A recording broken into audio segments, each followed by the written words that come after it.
Today I'm sat down with Vicky Skinner, who is CFO of Urbanest. We delve into the exciting plans that Urbanest have got going on over the next couple of years, how she's developed such an amazing career, and how she's balanced motherhood since returning back from maternity.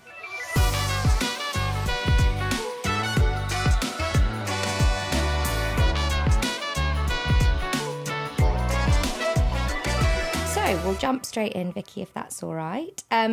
So could you start by telling us kind of how you got here and how you ended up in real estate? Of course, yes. So I would love to say that, many decades ago now, I had this kind of clear vision in terms of where my career path would take me into property, into finance.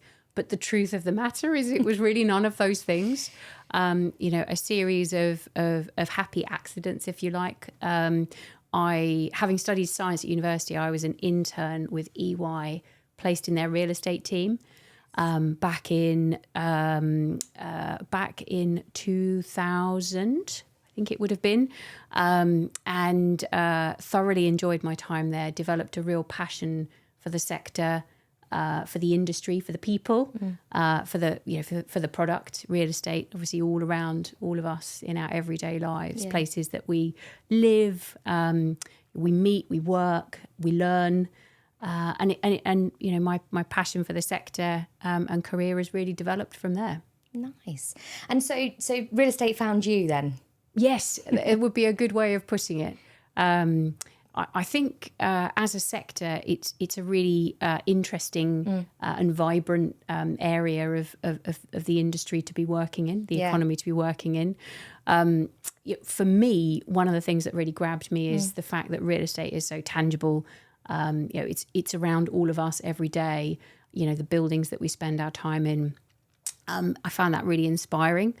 I love the fact that property really impacts people's lives, and property designed and developed thoughtfully, can have a really sort of positive purpose. There's also, of course, moving into sort of some of the sustainability pieces that are ever more prevalent and critical today. Real estate as a sector has a really big part, I think, to play in that, and net zero carbon and that decarbonisation journey. Yeah, definitely. And so tell us about your journey. Like, how did you get into Urbanest, and how did that all start, and what's your career been like since joining? Of course. So from Ernst & Young, I wanted to move into a more market-facing role. So I'd been working in audit and assurance, had a fantastic range of clients from PLCs to real estate funds to family family offices. So got a really kind of broad exposure to the sector at EY, and got to understand in some detail financial accounting, the importance of really robust process, kind of control environment, risk management, lots of those pieces. But I was really hungry to learn more about capital markets and transactional pieces of the areas of the real estate sector. So when the opportunity arose to move over to a business called M3 Evergreen, I jumped at it. At the time, M3 Evergreen was a house that spent about half and half of its time doing capital raising and transactional work for other real estate clients. Okay. And then the other half of its time investing its own balance sheet into specialised real estate operating companies. Interestingly, Urbanest being one of those. Nice. So you might spot the link here now before I get to the punchline. So I spent close to 8 years at M3 Evergreen, working between those two sides of the businesses. Got a really good understanding of debt capitalisation, equity capitalisation, transaction management, real sort of deep experience in those different areas, and that was UK, but also European and global, very much depending on the transaction I was working on at the time. Yeah. And then back in 2015, so say after about 8 years with M3 Evergreen, the opportunity arose for me to second into one of Evergreen's investee companies, Nice. called Urbanest, which is where you find me a decade later. Wow. At the time, the CFO was exiting, and my brief was to come in, work closely to support the team, help make sure that a number of kind of important business milestones were all progressing really smoothly at the time. And we can go into more detail if you like, but basically I got busy within the business. Yeah. I was enjoying the people I was working with, supporting them, very much enjoying being one step closer to the real estate as opposed to sort of at the fund management level, if you like. Yeah. With Evergreen actually being in and amongst the people that are building the buildings and operating those buildings. Ours is a vertically integrated model between development and then operations. I just found it a really exciting and inspiring place to be, and I can't quite believe it's been a decade now. That's always a good sign. It's gone quickly. It most certainly has. And so how's the business... how has the business changed since you've joined? Like, obviously, what have been the goals, and what's gone well, and what's maybe been some of the challenges in the 10 years that you've been here? Yeah, great question. So we're a business that operates over the very, very long term. Yeah. So Evergreen's capital has an extremely long-term investment outlook. Urbanest was founded by Evergreen back in 2009. With a laser focus on developing and then operating prime purpose-built student accommodation in London's Zone 1. Yeah. So I joined, so that was 2009. Business was founded with one asset, one site. Wow. And it has scaled over those subsequent 15 years. I joined sort of 5-6 years into that in 2015. At the time, we had 5 assets. We had 65 people, I think. And over the subsequent 10 years that I've been at Urbanest, that growth trajectory has continued, and actually in some senses has accelerated. We've grown by developing assets one by one as opposed to portfolio acquisitions for a variety of reasons. One of them being that if you build them yourselves, you get exactly what it is that you want. Yeah. Which, is really, we think, really, really powerful and beneficial in our sector, given how we're looking to work closely with universities in London. Definitely. So we can specify exactly what we want in terms of room mix, exactly what we want in terms of environmental specification, to name just a couple of examples. So a notable change has been the scaling of the asset base, including our pipeline today, our on-site pipeline. We will, at the end of 2026, have close to 6,500 beds. Wow. Under management and operational, and the aspiration is to scale further beyond that. The headcount of the business has changed quite considerably as well. We've gone from, as I was saying, sort of mid-60s people to north of 200 today, and that will grow again next year as we open our largest building to date at Canary Wharf. Some of the challenges the business has faced, I mean, from a broader macroeconomic perspective, we've obviously all over that timescale lived through, the pandemic. Some very significant inflationary challenges, subsequent hikes in bank rates, really sort of introducing, for all businesses, not just ours, some real headwinds over the last decade or so. But this business, I think in our sector and in our business, we're very fortunate that we've been able to continue to operate pretty seamlessly through all of that.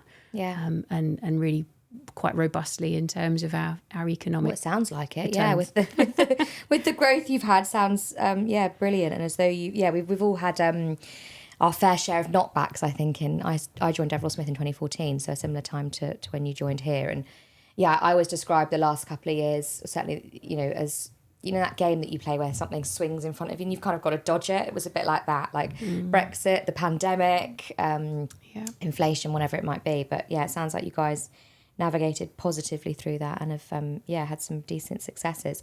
Was CFO always your goal, like career-wise? Was that, were you one of those people that was laser focused on kind of wanting that, or did you just sort of keep going to work, working hard and navigate your way there, I guess? So it's definitely the latter. Okay. So again, I would love to say, like my answer to your good question about real estate, I would love to say that I had a really kind of clear path in my mind, but the truthful answer is that I didn't. What I would say is that I've always worked very hard and been very driven, certainly through sort of university and in the early decades of my career.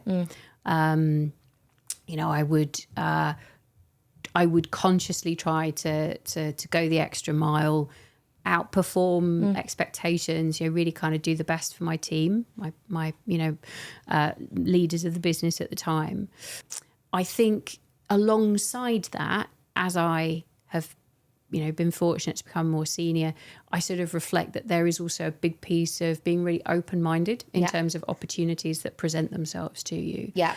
And, much like the door that opened for me when I was able to second from Evergreen to Urbanest, very difficult for somebody to sort of preordain that or sort of have it as one's kind of clear career path. But what you can do, I think, is approach those opportunities when they come to you with a really open mind and a really sort of positive energy in terms of what that might do for one's personal development and the professional opportunities that it presents. Yeah, definitely.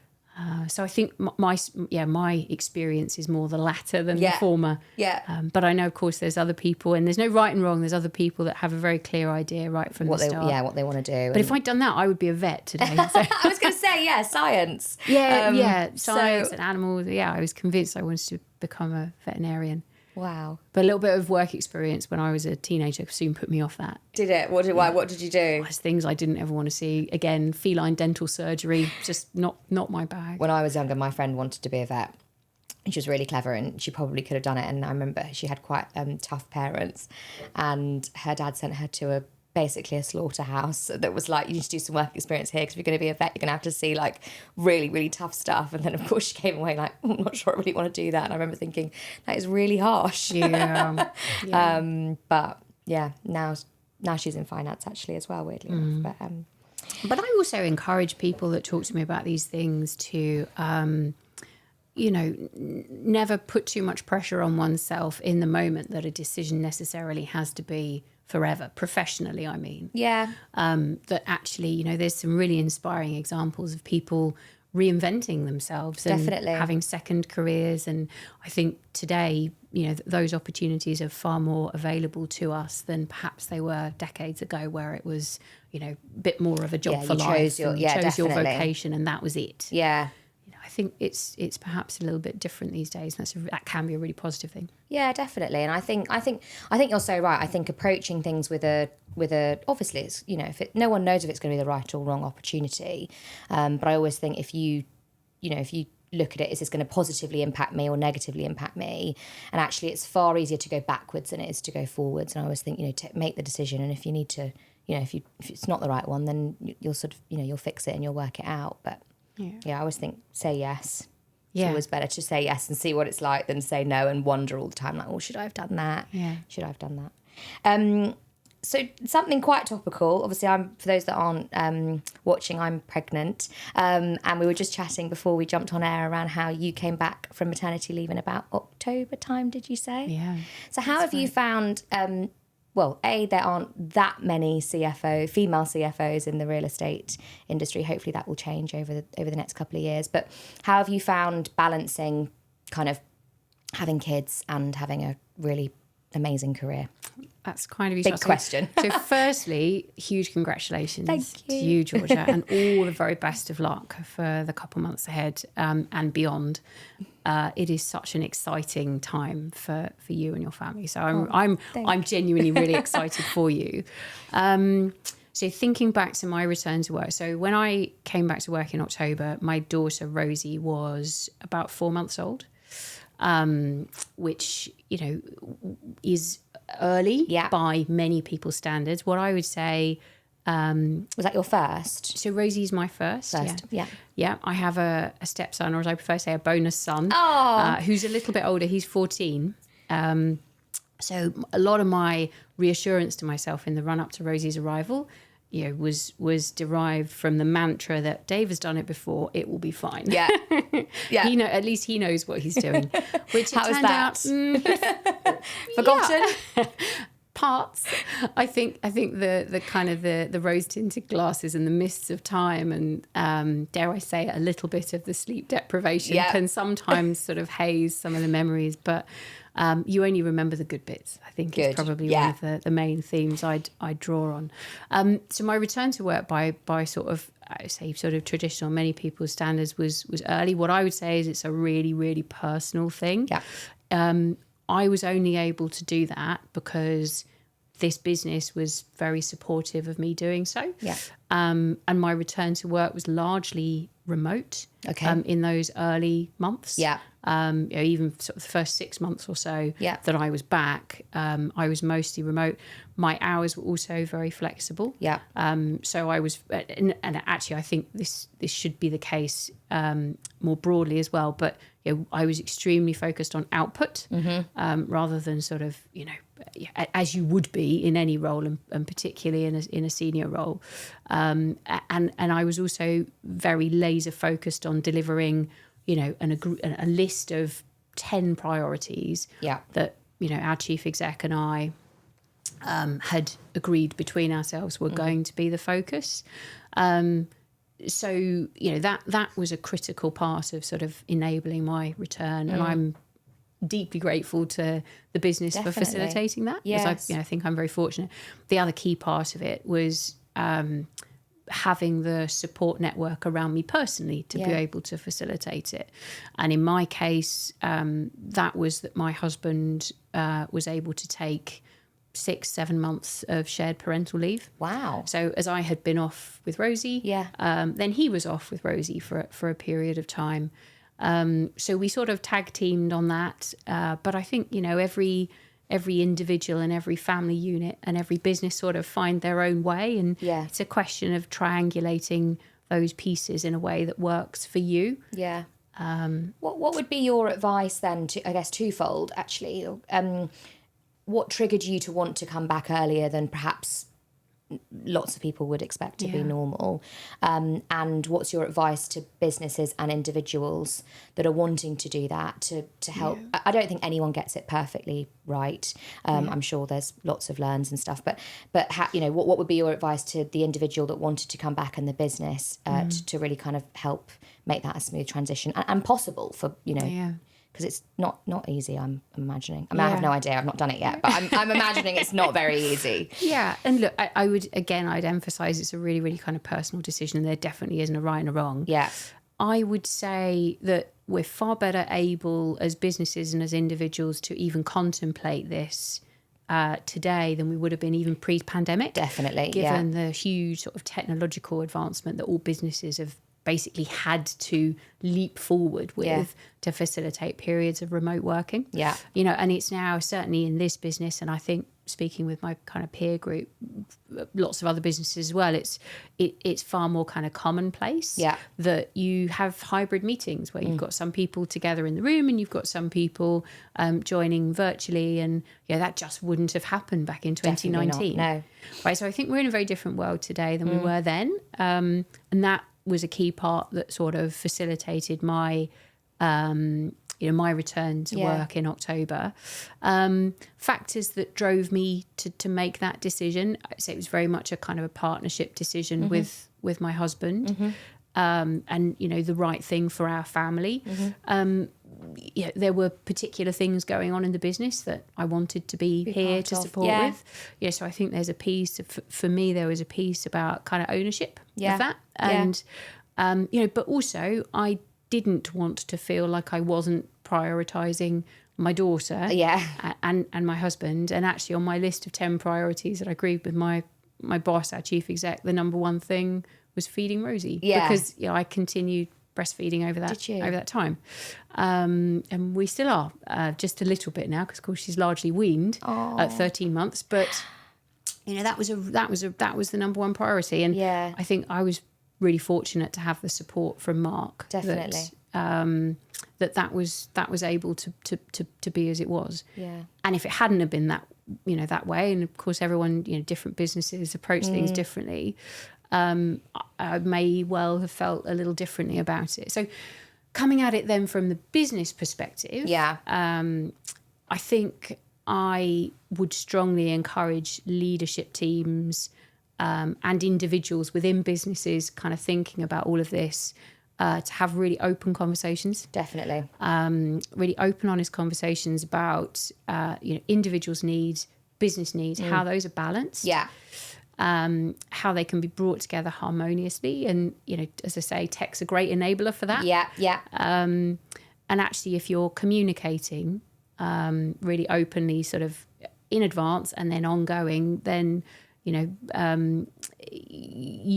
can often find a solution that works really well for both everybody. parties. Yeah. And so so you came back at when Rosie was 4 months. What did the journey look like from then to coming back full time, so to speak? Are you full time now? I am. Yeah. Yes. Yeah. So I mentioned my husband Dave. Yeah. So he was a huge part of that. We worked really kind of closely together as a team. Lots of open communication with the business. Yeah. And then I'd say for us personally, a sort of a glide path, more time, over the months, more time, and as Rosie became more independent, more time in the office. And it was probably about May time. So she was just under a year that I've basically been back office-based, largely 4 days a week, depending what the diary demands. Yeah. But 4 days a week and but working full-time. So it's been a challenge, but a hugely rewarding one. Yeah. And, I think maybe we can come on to sort of talk about it, but I feel like Rosie's arrival has been hugely has catalysed a huge development for me, both personally, but also professionally. Yeah. In what way? I'm fascinated by this. I was going to ask you that. I was going to say, what, do you think, have you changed pre and post having a baby? And if so, how?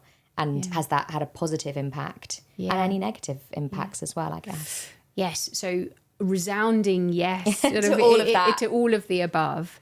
I think probably, there's loads of content there to get into. I have been absolutely blown away by how much Rosie has changed me and my outlook. She is just incredible, and I'm so excited for you that you've got this all ahead in the short few months to come. In terms of you've got this new little person in your life, or little people in your life, and they're just mind blowing in terms of how they develop. How quickly they change. You see them, picking things up, learning, and it's really humbling and it's really inspiring. It's really energizing. So actually, I suppose you could say in that sense, and I've heard other people talk about new kind of parenthood in this way as well. There's sort of this whole new purpose in life. Why am I doing what I'm doing? Well, I'm doing it because I care about my job and my business and my team and my professional identity. But I'm also now doing it because of Rosie and wider family. And so I think that sense of purpose is definitely something that I've heard others talk about that I now really personally relate to. I think some of the learnings or the changes in me, obviously, there's a whole extra. Without getting an extra 10 hours in the day, every day, which I wish was... you've got this whole extra super high priority that you're trying to blend in seamlessly and without dropping any of the balls, and making sure that Rosie's thriving, but you're also really sort of on it professionally and bringing your best self to work. You've got more to achieve and actually less time to do it in. 100%. In a way. So I've had a mantra as I've returned that I was aiming to achieve more with less. Less time, yeah. And I mean that both in terms of time. Some would say at some points unfortunately, such sleep. You've got to get more done, but with sort of more limited resources. You've got more priorities that you're trying to balance. So coming on to some of the themes from that, then for me, it's all about empowering the team around you. Really clear delegation and communication, which actually, if you package that up, it can be very exciting from the team's perspective. And we should all be doing this anyway in terms of the development opportunities that it can present for them. Yeah. So I think there's a real kind of positive there. I definitely have a deeper empathy and now a personal lived experience for other parents and other new parents. And a sort of an inside out as well as an outside in understanding of what those pressures can feel like. It's interesting, yes, those feelings on certain days, when you're coming in to the office and you have that sort of sense of guilt at what you're leaving behind. Is that the right? But I having now lived all of that myself, I think I can much better understand and empathise with other colleagues in the same situation. And hopefully then better understand their perspectives and support them. Yeah. And we're a business that is very focused on supporting as one of our sort of key core values. I think there's a big piece about putting in place the right support network for your family outside of work, clearly, in terms of childcare. And for me, for a period of time, that was my husband. As he's returned to work, we've found other sort of childcare solutions, and making sure that everybody's really comfortable with that, and you've got deep trust in the organisation or the individuals. In our case, we've not been able to work with close family parents, as I know lots of other families might do. Yeah. That wasn't an option for us, unfortunately, for various reasons. So we've had to sort of look more broadly. I'd say it's a pretty difficult and high pressure thing to work out when you've got a deadline. Yeah. Like this date, I've got to have this done. And I think, I remember someone saying to me once, like, you will not be able to comfortably go back to work if you are not happy with the solution that you've got in place in terms of your childcare. Because you will just be constantly thinking about that. Did you find that an easy decision, like easy decisions to make? What, how did you find that kind of journey? And I'm assuming you're obviously comfortable with what you've done, otherwise you probably wouldn't be sat here. But how was that? So the conclusion was fantastic, and we feel incredibly fortunate, and we're really, really happy with the sort of the solution that we've put in place. Rosie's thriving. Good. That's all brilliant. I think my counsel to myself, if I could sort of give myself a bit of best kind of learned advice, having been through it, talk to your network of friends and family and peers, because there are so many people that have been through exactly this before oneself. And they can share their learnings and their wisdom and their contacts. It's quite a, well, depending on what sort of solution you're looking for, it's quite a geography specific thing, right? And your network of people locally is incredibly powerful, I think. So really leverage that. Ultimately you're talking about your most precious kind of thing in the whole world. So it's super important that you feel really confident and comfortable. But there are lots of brilliant options out there today available to us to make these things possible. A lot of whenever I've spoken to sort of returning mums to work, a lot of how they've described it as is when you're at home, you're sort of quite envious and you want to be at work, and you're seeing everything going, you're hearing about things going on, and you're like, I want to be part of that, and that you're feeling that sort of way. And then when you're at work, you've got this feeling of, oh my God, I wish I was at home, and you kind of they feel like they never quite get the balance right, which I can totally already, even though I haven't had a baby, I can really empathise with that, because it's that feeling of I'm so excited to meet the baby and spend some time with it when I'm not here, or when I'm supposedly not going to be here. I'm like, oh, I'm going to miss out on that, or I want to be part of that. So I can understand that already. Did you find that, and how do you balance the mum guilt, I think is what people tend to call it? Yeah. So I would say I relate to all of that. It's really interesting because I did NCT, or I did a version of NCT and met a group of, there were 8 of us, so 7 other couples and babies and 7 other brilliant mums. And it's been really interesting comparing our experiences on the journey so far. Yeah. I would strongly encourage that to anyone doing this for the first time. That network, the support, the camaraderie, as it turns out. And you're all going through it at the same time. So 3 of us, I think, and as it turned out, 3 of us were all in hospital at the same time. Oh, really? The same weekend, we were all there bumping into each other. Oh, that's funny. So of our group, I was the first to return.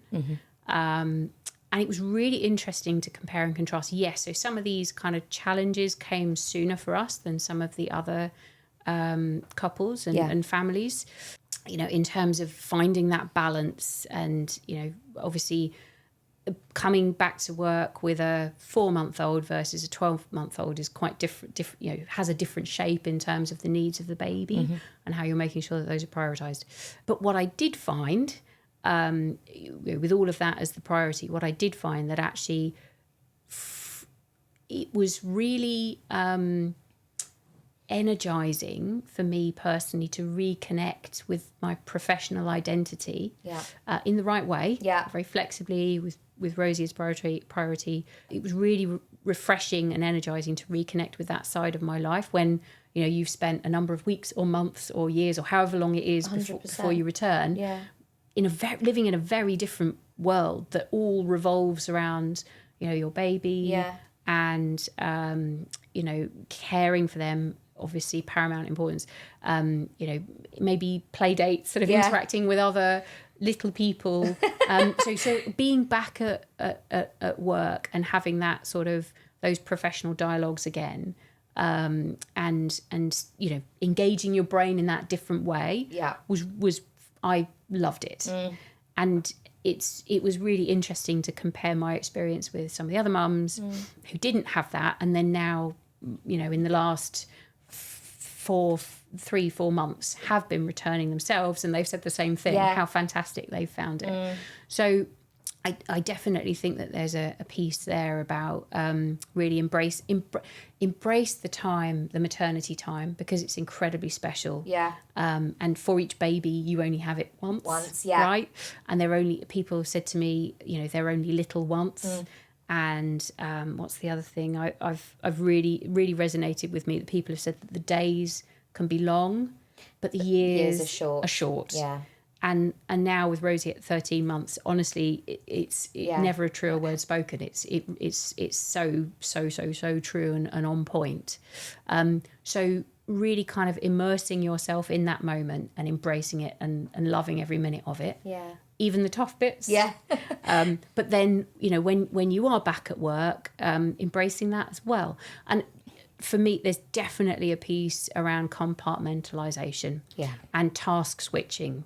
So being able to go, and this was especially challenging with the remote working and the early weeks and months of being back. You're on your Zoom call or your Teams call one moment, and then the next moment you're heading downstairs to breastfeed the baby. And you want to sort of mentally switch from one mode to the other. And I think if I used to think that I did that before, I feel like Rosie has demanded that my skills have been sharpened and heightened in that regard. I can imagine. And I think if you're able to task switch and compartmentalise those different areas of your life, and of course, beyond work and baby, will all of us have other pressures in our lives, be they, pressures of sort of home life, broader family, maybe support for parents, whatever it might be. If you're able to do those things as seamlessly, as efficiently, as effectively as possible, I think you go quite a long way to mitigating some of the mum guilt. You know, I definitely don't get it right every day. No. And I have those feelings, but I try to sort of manage it as best I can. Yeah. And I think those are some of the key tools. Yeah. I think also it definitely helps that more and more women are returning back to work. And therefore, you know, hopefully the younger generation now, that will become, you know, that is the norm. Absolutely. And Yeah. I think that's definitely helpful, I'd say, Yeah. from a child's perspective when they're going to school and other parents are in a similar scenario. Yeah. But I also think it's really, really important to shout out the dads. Definitely. Actually, Definitely. I mean, in our case with Dave taking extended leave. Yeah. And being, you know, sort of primary parental carer for those months Yeah. that he's done that. But also, you know, more broadly in terms of working dads, what I think is really fantastic, because a lot of the pressures that we've described that are placed on mum are also, you know, not dissimilar on dad in terms of, you know, this really life-changing event, the feelings of being torn, the challenges sometimes with sleep, you know, lots of those things are all the same, or their own version of challenging for dads as well as for mums. And so I think it's a really great development that lots of businesses are now revisiting paternity policies, potentially enhancing those beyond statutory minimum. I know that that's something that we at Urbanest have looked at in the last year and taken action on. You know, and I think the more businesses do that, the better, frankly. Definitely. I know it's been quite hot in the press recently, actually, about it, hasn't it? And I think you being able to share parental leave has enabled you to be able to come back to work earlier than perhaps, you know, what the current norm is. And if we want that to, you know, it can't all be on the woman. Like if we want that to become the norm, then it also has to be the norm, I think, for men to have more time off as well. Otherwise, it's just, you know, becomes impossible, really. Yes, I think as we were saying, you know, it needs to all triangulate, work together, so that there's a great solution in place for the little ones. It's interesting, actually, as well. I was talking to some friends, and it is really quite interesting how dissimilar paternity leave is in different businesses. As in, some are amazing. It sounds like your husband works for one of them where they're offering, you know, fantastic benefits, and then others where it is literally hardly anything. I think that's a big disparity. I think it is the same still for maternity leave, but definitely I think people are becoming a little bit more uniform around that. Yeah. My final question on this then, what is your, I definitely speak for myself, I think I definitely speak for some others, in that it's not the norm to have a quite a big or big time period of time not working, and I think the fear of you know, will you become irrelevant? Are you going to forget how to write your name? Are people going to forget you? Is a sort of a worry that definitely keeps me up at night a little bit, knowing that I'm going to not be at work when all I ever know is this routine and what I do. So what would be your advice to women that are going to take maternity leave for however long it may be? In sort of A, that not happening to them, and B, feeling as though, you know, it will be okay, and you know, hopefully they will be able to come back and return and, you know, have a really decent career, I guess. Yeah, I think it's such a natural worry to have, and no matter how long or short you're out, I think, you know, those are very relatable feelings, and I had a bit of that going on myself, and I know of many friends and colleagues that have felt the same. So what I think I would say to that is, it kind of going back to my point about really embracing the special kind of moments, and fully immersing yourself in those. And if you're doing that, then actually the bandwidth to be sort of thinking about what I'm missing out on professionally for that comparatively short period of time in the scheme of a career. Right, maybe a year, maybe longer, as many women definitely. do. You know, actually, if you put it into the context of a career spanning multiple decades, I think, you know, you can start to see that in the moment of time, the priority is that special time with your new baby. And, you know, I think I would also say that in my experience is that on my return, I have felt and recognised personal and professional development. Yeah. I may not have been at the desk or the virtual desk for a number of months, but I nevertheless, it's a amazing life-changing opportunity to grow and develop as a person. And when you choose is the right time for your return to the workplace, you bring all of that with you. Yeah. So these pieces about task switching, compartmentalization, you know, empathy, prioritization, all of those, you know, this concept of doing more with less, all of that, that's really rich, that's really powerful, and you bring that back with you.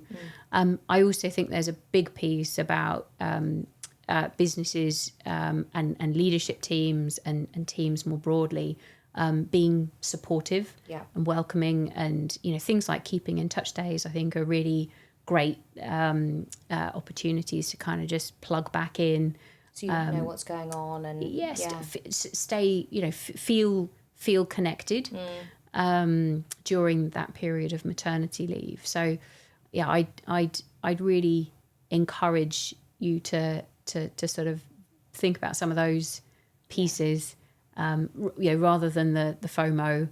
And you know, I think careers are long, much larger and longer than any sort of one short period of time. And ultimately, you know, actually it's really important that businesses, the wheels on the bus, do keep turning around in all of our absences, whether on holiday or illness or mat leave or whatever it might be.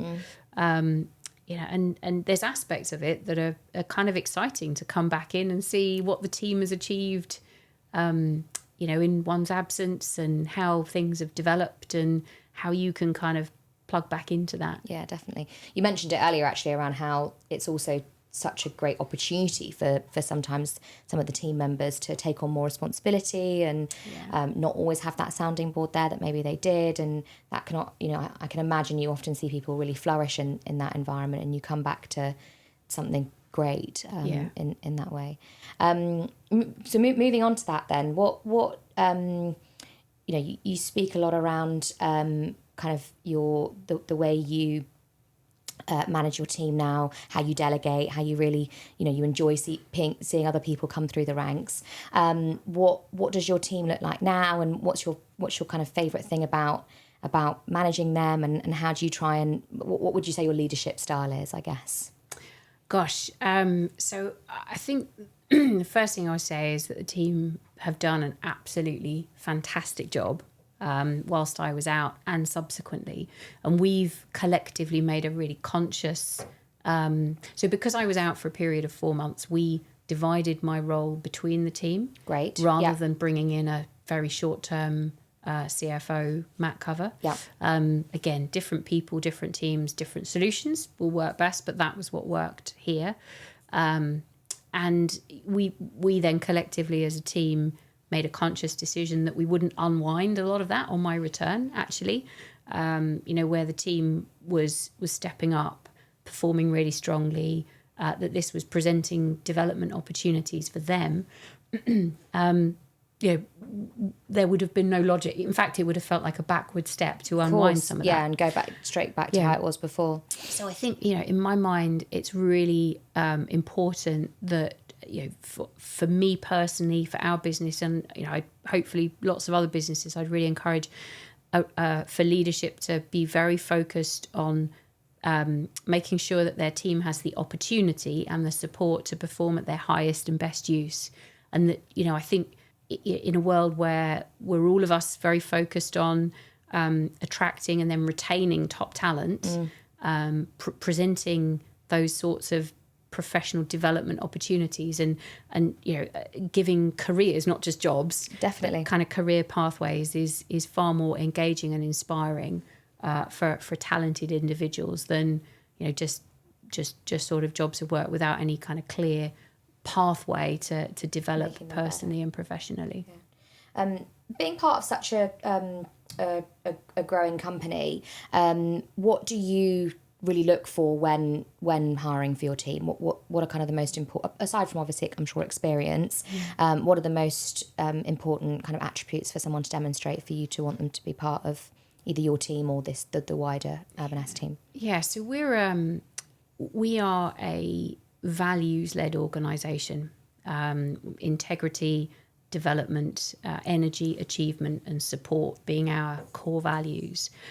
So there's a really big piece for me personally around individuals that demonstrate those in spades and have the drive and the energy and the kind of a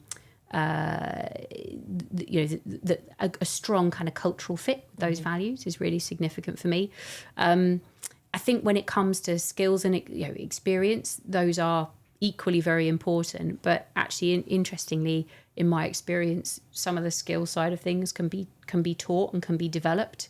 And actually, but when it comes down to the individual, the personality, the hunger, the drive, the enthusiasm, those pieces are harder to develop in somebody if they're not intrinsically there. Definitely. And I feel super fortunate that we've built a really strong team here at Urbanest, with a real strong focus on those core values. And one of our key focus areas is remaining laser focused on those as the business continues to scale.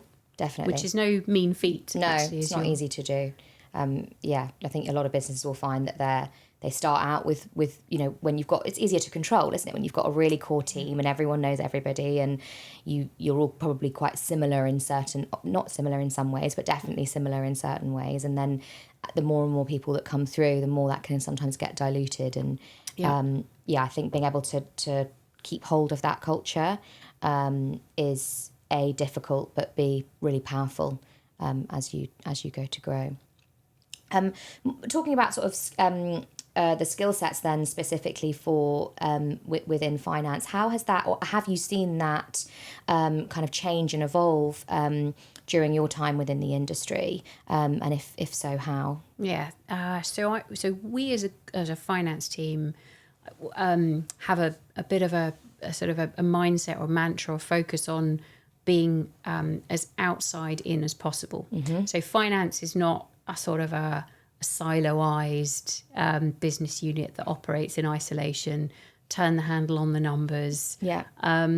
Rather, what we strive to be is a really outward-facing, proactive business partner to all of the other verticals around our business, which, as we mentioned before, extend from site acquisition and development all the way through to operations, sales. And obviously we have an in-house people function as well. So, how finance interacts with and supports those other functions is really, really key. In terms of evolving skill sets, I think obviously technology is something that has moved on very significantly over my career and will continue to do so, I think. So a level of appreciation of that and how these tools can be brought to bear to bring more efficient or effective results in what we're all doing, I think is important. But I think most fundamentally it's that mindset of collaborating and supporting through the numbers, through data, through partnering, great commercial outcomes. Yeah, definitely. That's fascinating. When you touched on it earlier actually around it in the current market that we've been in, and I talk about this quite a lot, but I think we are now, historically you were right, you mentioned it earlier, it was a job, you joined it, you stayed there for life, and that was kind of the end of it. And now I think when trying to attract talent, particularly some of the younger talent, they have such a more global perspective and outlook on life, and in terms of what industries they want to go into, in terms of locations they want to work in. I think that we're currently in position whereby, historically a lot of people would end up in real estate because either they fell into it or their parents maybe were in it or their neighbours were in it and got speaking about it. Whereas now I think we are up against a lot of other industries that are so much more visible via technology and via the internet. And I think younger generation just think a lot bigger than perhaps we used to, which therefore means when looking to attract younger talent or talent that are coming through the industry, I think it makes it much harder, not just to join your business, but to join real estate as a whole.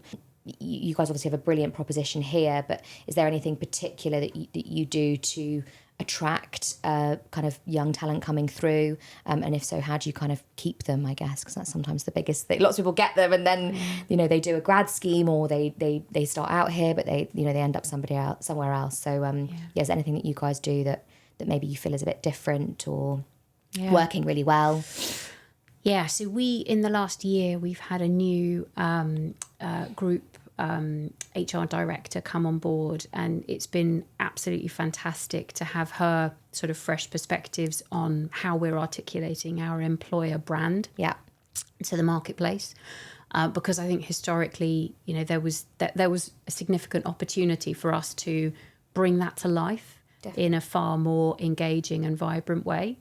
So that starts right at the beginning in terms of our outreach to the market with job postings, in terms of how we're encapsulating, a sort of a lens into what the business is, who we are, what we do, why we do it, the sort of the social purpose in all of that. The opportunity that the growth trajectory of the business presents, which is really, really considerable. And then also the values-led piece that we touched on in terms of how central that is to our culture. So bringing all of that to life right from the very first interaction, and then through recruitment process, I think is really important. We're very focused now on induction. And again, once someone's through the door, how do we help them really get under the skin of what it means to be at Urbanest, and the opportunity that presents, and that how we're differentiated from the wider marketplace, in our sector, but also more broadly in real estate. So we're very focused there. And then, I think there's also a piece about wider kind of employee rems and bends that we do regular benchmarking on, and we really strive to offer a package of benefits to our colleagues that beyond sort of salary and bonus alone, but a package of benefits to our colleagues that benchmarks very strongly, resonates with people as whole people. So there's pieces in there around gym membership, and I appreciate that lots of businesses have this, but taken holistically, there's pieces in there around kind of health and well-being, financial planning, sort of educational pieces that we can support colleagues with, continued professional developments. We have initiatives in-house at Urbanest. We call it Urbanest Pathways, whereby people can, whilst working here, undertake professional vocational qualifications. We also have leadership programs and sort of high-performing development pathways called Urbanest Future Leaders and Urbanest Rising Talent. And, those are carefully curated programs that identified groups of high-performing individuals can go on. They run for about 6 to 9 months, and they cover lots of different kind of carefully curated, bespoke aspects of what it means to take that next step professionally, what that means in terms of personal development, sort of enhancing, refining leadership skills, team working skills, collaboration skills. And actually, we having looked at some of the statistics, we're finding that retention amongst those cohorts that have taken part in those different accelerated leadership pathways is significantly higher. Oh, brilliant! Just a sort of a selection of some of the stuff that we focus on. Yeah, no, it sounds great. I think that's the thing. A lot of businesses and I'm not saying this is the wrong thing to do, but they're wanting to grow really, really fast, but actually often the support it's a bit kind of sink or swim, or just try that and see how you get on. And look, there's a lot of benefits to that way of working and learning. I have no doubt, but I think be able to provide some support and future planning for them and for you as a business, it sounds really key. It's no great secret we're in a funny old market at the moment in terms of the real estate world, particularly in London. How are you finding, what are you finding are the positive and negative effects on the business in the world that we're living in kind of today, I guess? Where to start with that? I think we're pretty fortunate because we're such a long-term focused business, backed by capital that has a very, very long-term through the cycle approach. Yeah. That actually, whilst the headwinds that we talked about previously are very tangible, and they do impact they do impact the business and what we're doing. Actually, that impact is pretty contained. Mm-hmm. So one of the key cornerstones of the business is partnership with some of London's leading universities. So our university partners are some of our key stakeholders, and we partner very closely with them through development of our buildings and then through into operation. And a very significant proportion of our beds are on long-term nominations agreements with those leading London-based university partners. Mm-hmm. So, you may well be familiar that in spite of the more sort of turbulent nature of the macroeconomic environment at the moment, actually, if you focus in on higher education, and particularly higher education within London, the investment fundamentals remain incredibly resilient. Mm-hmm. So, to give a bit of kind of insight into that, over the last, I think it's something like 400,000 students come to undergrad and postgrad come to live and study in London. Now, today, over the last 15 years, that's there's been an increase of about 160,000 students, and over that same time period, there's only been about 60,000 beds added.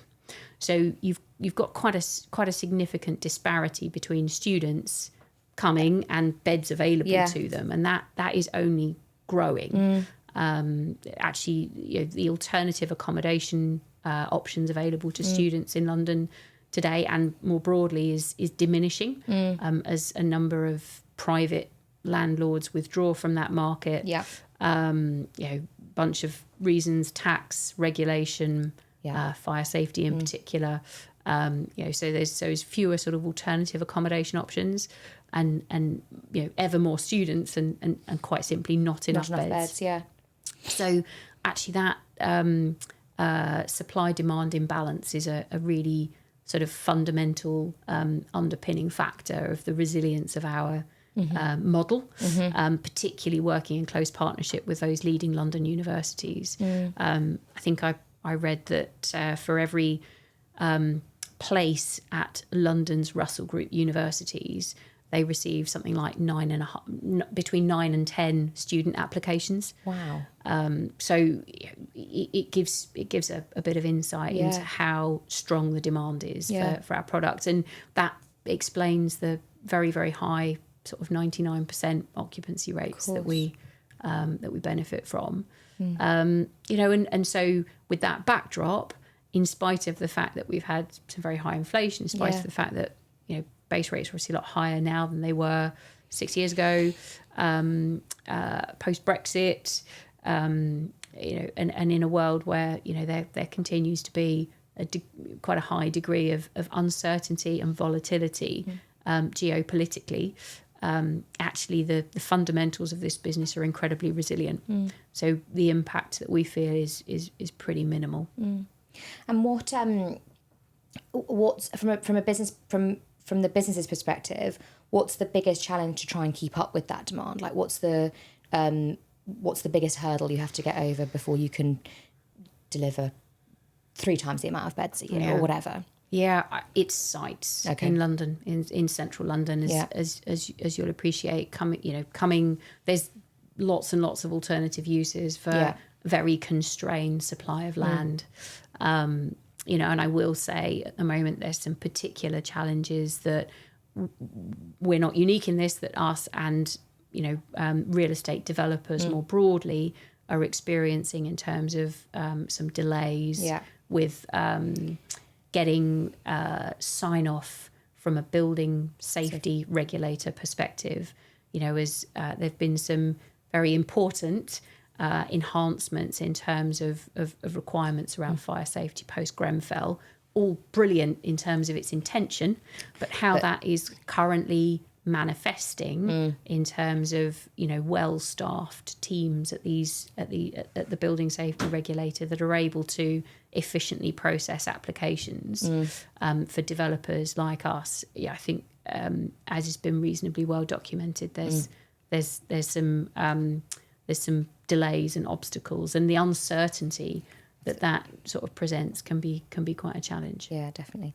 So my question I always ask everybody is, if there was one thing you could change then that would kind of unlock your ability to keep up with the demand, what would that be? I think it would be more resource in those public sector and regulatory departments, that these processes just move more smoothly and more seamlessly. We're in a fortunate spot that we can take a very, very long term through the cycle view. So actually we're less impacted than businesses perhaps that have a very, very clearly delineated timescale. But nevertheless, time is of the essence in property development. And certainly where we're wanting to deliver high quality purpose-built beds to meet the growing demand of students, create exciting, vibrant, highly sustainable places for students to come and live and work and interact and thrive. To be able to do that more efficiently is kind of right at the heart of our mission as a business. So I would make that process more seamless if I could change one thing. Yeah, that would be good. For everyone, I think. For everybody, yeah. And my final question then, it's been a really interesting conversation, but my absolute final question is, what's on the cards for Urbanest then? What's the thing you're most excited about in the next couple of years? And what do you foresee going on that you think people might really want to know about? Great question. More growth. Yeah. I think so. Continuing to work in really close partnership with our university stakeholders, supporting them in their accommodation pledges, and doing so with a really sort of strong focus on bringing to life great buildings and realising really aspirational sustainability credentials. Battersea is our newest building to open its doors to student residents last September, so September 2024. When it opened, Battersea was the largest passive house building in the whole of the UK. Wow. And our Canary Wharf site that's currently under development and will complete in 2026 will take that to the next level and will be the largest passive house PBSA globally. So we've got some really, really exciting milestones ahead in terms of realising that growth, bringing it to life. It's an exciting great projects, exciting and busy 12 months ahead and beyond, I think. Good. Well, we normally wrap up with a couple of quick fire questions if you're ready. I can try. No right or wrong answer, I promise. But first one is best piece of career advice you've ever received. And can you share it with us? Yes, only do what only you can do. In the theme of delegation, just having that in your mind. All the time. Is there someone that I'm able to delegate this to, share this with, develop them by passing this through? Only do what only you can do. Interesting. I'm going to think about that one on my way back. Yeah. And second question then is, if you had unlimited funds, where would you invest your money? Central London PBSA? Is that an acceptable answer? That is a very acceptable answer. No. Unlimited funds, I would actually love to do something with great social purpose. So whether it was educational, whether it was, accommodation linked in terms of affordable housing for people that really need it. Yeah. And then don't get me started on fixing the NHS. But that really would need to be unlimited funds, wouldn't it? It's a whole other very unlimited funds for that one, and probably a whole other podcast. If you could go into business with anybody in the world, who would it be and why, and what would you do? Bill Gates. And hopefully he would come up with the idea, because he's done all right, hasn't he? So. Yeah, exactly. You tell me what to do and we'll manage it. Yeah, exactly. Okay. Best summer holiday destination? Oh, keeping it quite local, Anglesey in North Wales and Cork in Ireland. But if further afield, probably somewhere like Hawaii. Oh, have you been to Hawaii? I have, yeah. Was it amazing? It's just incredible. Really? Such a beautiful place. Oh, fantastic people. Add it to the bucket list, I will. Yeah. And final question, if you could own any property in the world, what would it be and why? It would be something on the waterfront with a sea view. I'm a very keen sailor, as is my husband, and it's always been our dream to live on the coast. Nice. Well, I'm sure it will be. Maybe one day. Maybe one day. Thank you so much, Vicky. It's been great to chat. Thanks so much, Georgia, and all the very best of luck. Thank you.